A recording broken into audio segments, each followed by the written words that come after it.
And in the newspaper business, and this saddens me, we know that 30 years ago, American teenagers, French teenagers, Japanese teenagers didn't read newspapers.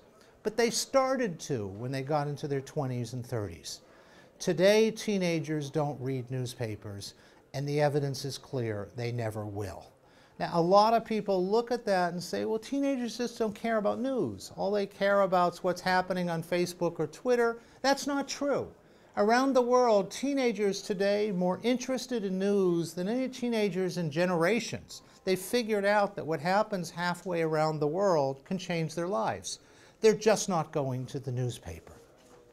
In every country in the world we are in, and you saw the list, when internet penetration gets to 30%, offline newspaper sales begin to decline.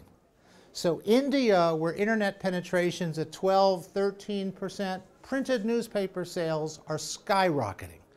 But everywhere when it gets to 30%, it begins to decline. The sad truth for newspapers, and this is true in France, America, everywhere, is every time a newspaper reader dies, he or she is not being replaced by a new reader. I saw this 11 years ago. I went to the American Society of Newspaper Editors big conference. Incidentally, they changed their name last year from the American Society of Newspaper Editors to the American Society of News Editors. I went there 11 years ago and I said to them, every time one of your readers dies, they're not being replaced by a new reader. You guys have 25 to 30 years left. Figure it out. They called me dangerous. They called me an alarmist.